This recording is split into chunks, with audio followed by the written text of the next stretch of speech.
Tall Tale TV. Focus on Nothing by J.D. Wiley. Zhao Shun Po sat under a star tree at the edge of the Lanxi River. Iridescent blossoms spiraled in the air around her, purple, blue, orange, glowing like the morning sky. The breeze ruffled her silks, tickled the hairs on her arms. Summer had come and gone, and still she had not found her focus. At this rate, she would never receive her Kundao. She would become an outcast. Concentrate, Zhao Shun. She let out a heavy sigh. The entire point of her meditations was to quiet her inner voice, but she couldn't even do that. She clenched her hands and relaxed them again. The leather bands around her forearms creaked.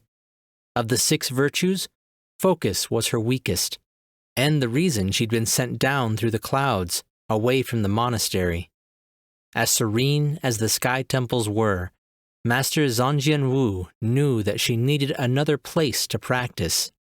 Some place she could meditate without the fear of a judgmental eye or the constant disapproval of her peers. This place was perfect. The gentle flow of the water, the whisper of the wind. What better spot to find harmony with herself and her surroundings? That's what Master Zhangjian Wu had told her. In focusing on focus, you will find none. Remember, the virtues intertwine with one another. Only when you are most at ease, when you lose yourself in the moment, will you discover your focus. Choose a nice quiet spot to sit and concentrate on nothing until you have found it. Then Master Zhangjian had bundled her up like a child, leapt across the width of the river, and told her that when she mastered focus, she would have no trouble crossing back on her own. She pushed those thoughts away. Concentrate, Zhao Shun. Her mind had finally quieted when a Shir Atar fisherman pulled his boat up the shore. It was unusual to see tribals this far up the Lanxi. His bronze skin glistened with sweat as he hopped ashore. The stink of fish and onions drifted 5 feet ahead of him. Master Monk, it's a rare pleasure to see one of your kind down from the heavens. Any chance you could spare a moment for a blessing on my boat? Zhao Shun forced a smile as she fought against the smell. I'm sorry, sir. I'm quite busy. The fisherman shrugged. There's some way I can help? I'm afraid not, but thank you. She closed her eyes and took a deep breath. The fisherman didn't leave. What is it you're concentrating so hard on? Zhao Shun frowned for a moment, trying to decide the best way to explain it without having to inhale again. Nothing, she said at last. Nothing, eh? The fisherman scratched at his mess of black hair. Suppose I'll leave you to it, then. Zhao Shun sucked in fresh air as the fisherman climbed back into his boat. After he left, she closed her eyes and focused on nothing once again.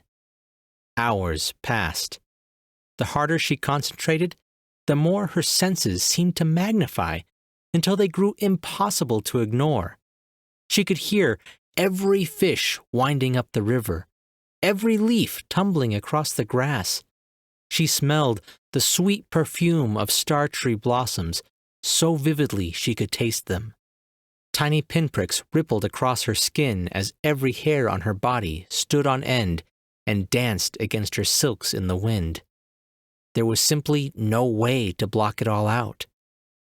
Night came before she realized it, and the air grew chill. She steeled herself against the elements as snowflakes drifted down and settled on her. She retreated into her Fahua, the spot behind her forehead where consciousness rested. Her body became a detached and distant thing, a machine she could control. Vigor, the most physical of the 6 virtues, had never been something she struggled with. The snow melted around her in a circle as she willed her body to produce more heat. But still, her mind wandered.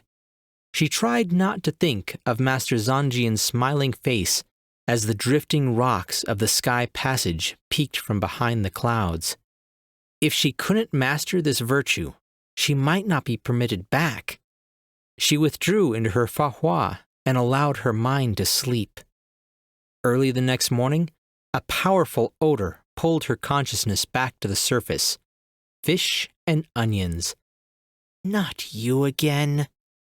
The fisherman drifted up the river and used his pole to stop the boat as he came up onto the rocks. Master Monk, I see you're still here. Would you mind blessing my boat? Sorry, sir. I'm still quite busy. Doing nothing? He stuffed his hands into his armpits. Zhao Shun nodded, trying not to breathe. He sniffed at his fingers. Thought you did that yesterday. Yes, but I haven't quite finished. Maybe tomorrow, then.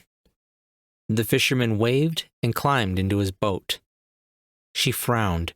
It had been almost 2 days without any success. Again, she pulled into her Fahua and closed off her senses. The outside world became dim and muffled. Maybe now she would finally be able to focus.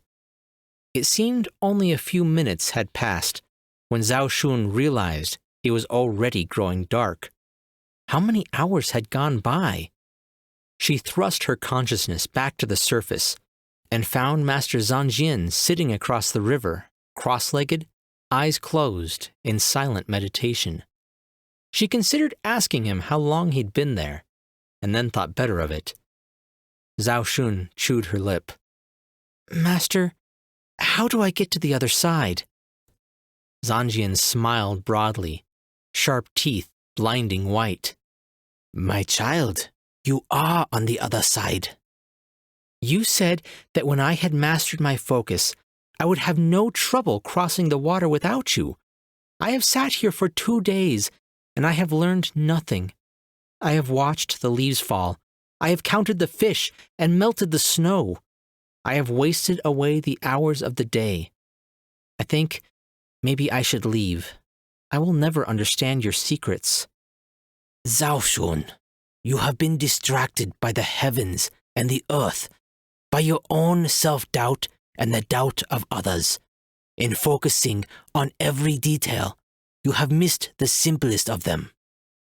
What's that? Focus is not your weakest virtue.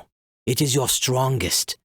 What you need to learn is harmony, to be present, so that your focus may be put to use. All I need to do is be present? Yes, Zhao Shun. You may cross the water when you are ready. Zhao Shun furrowed her brow. But I could not possibly jump the Lanxi. I have not even earned my Kundao. Oh no, I never said you would be able to jump. Just that you would have no trouble crossing back without me. Zanjian chuckled, his muscular frame heaving. Zhao Shun frowned with sudden realization. You sent the fisherman, didn't you? J.D. Wiley is a comedic writer that has been in and out of hiding for the last 10 years. He writes primarily satirical cyber-western, and his talents have taken honorable mentions with the Writers of the Future contest twice. Currently, he is working on his Merc Rules series, a hilarious tale tackling real-life issues from the perspective of a surly mercenary. More of his writing can be found on his website, www.bitterbullet.com, and he can be found on Twitter @TheJDWiley. Hey guys, so I gotta give a big thank you to J.D. Wiley. Because I had a little bit of a snafu with my schedule and messed up, he was able to dig into his old archives and brought this out for me. If you like this story, be sure to check out Recalculating, the other short story that I've read for him. I'm Chris Herron, and that's it for today's Tall Tale TV.